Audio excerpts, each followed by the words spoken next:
Kristen Bernius with Be the Best You with KristenBernius.com. And whoo, I just finished my workout, so don't mind the sweaty workout hair and the I sweat off my church makeup.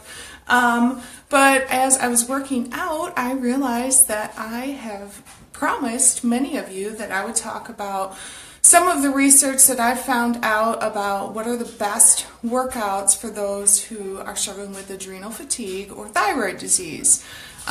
Just to share a little bit of my story about, so Deacon, my son, is 3.5, and after I had him, I started having an enlarged thyroid. And my doctor kept telling me to come in every 6 months, and then they gave me all of my blood tests, and everything kept coming back fine, and yet my thyroid kept growing and growing and growing. Sorry, I'm still trying to catch my breath. Some of my other symptoms were that I was so tired during the day, especially had a really hard time waking up in the morning. And for a long time, I thought to myself, oh, this is just normal. You know, I had my 3 kids in about 3.5, 4 years. I'm a busy mom. I work multiple part-time jobs, or at least I did at the time. Oh, you know, I'm just tired. Well, as my son started to get older and then my girls went to school, the exhaustion just continued to get worse. Well, then in 2016 was really when I hit my low. I started having a lot of stomach issues where I'd feel very bloated and gassy.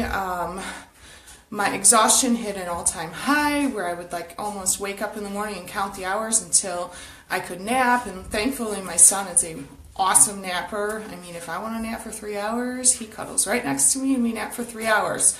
And then the reverse side of that was I would always get a second wind at night, and then I'd have trouble falling asleep. So then I would say to myself, well, if I could just not nap during the day, then I'd be able to fall asleep at night. Well, then it got even worse. I would be nauseous at night if I didn't nap.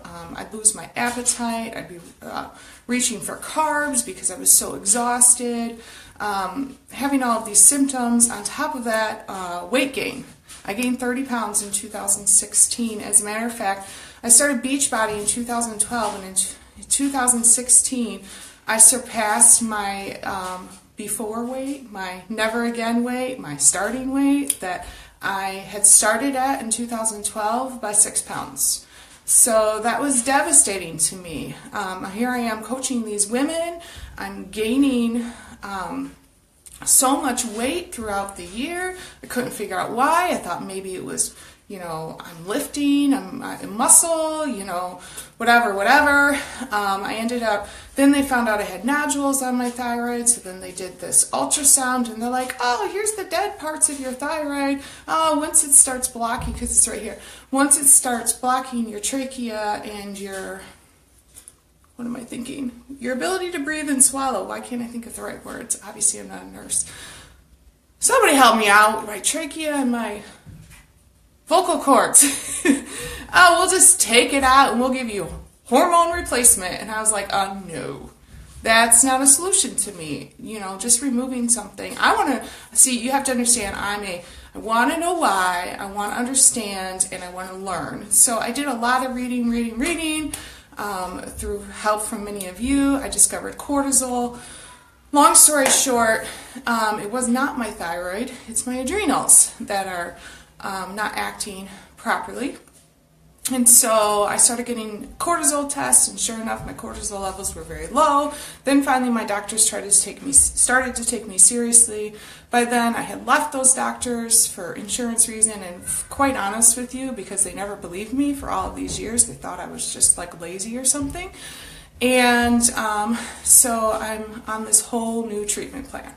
So like I said, I am someone who likes to learn and to understand. And so through these 4 years, I have read probably a dozen books about thyroid and adrenals, and Googled and asked other people who are struggling with some of the same things.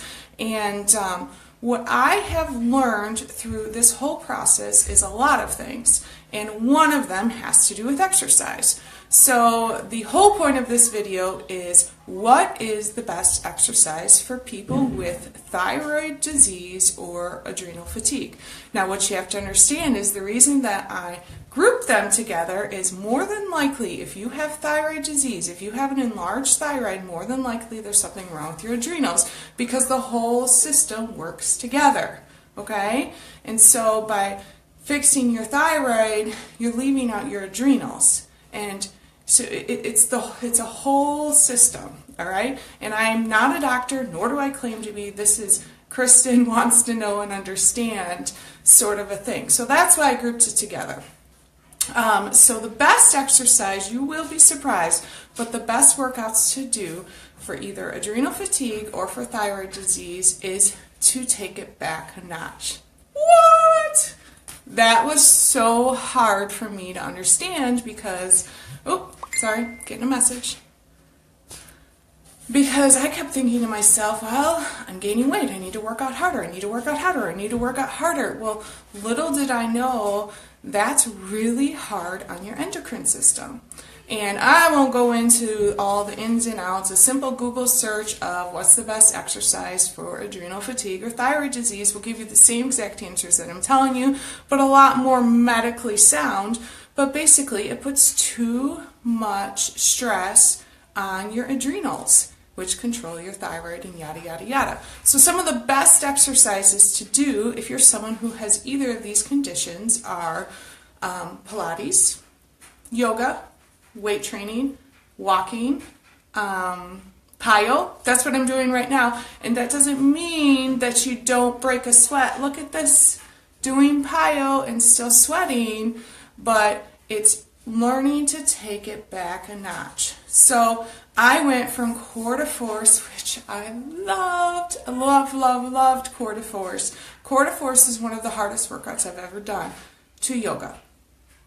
And that was a huge transition for me. But when I switched to yoga, my body thinned out, my pants got looser, and I lost about 5 pounds doing less. And so it's really backwards thinking that if I have thyroid disease and I have a hard time losing weight, I need to slow down and do low impact workouts.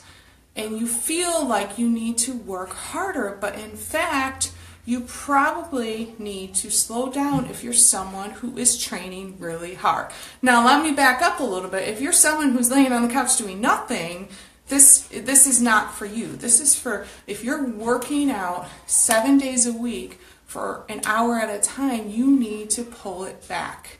You're putting too much stress on your body.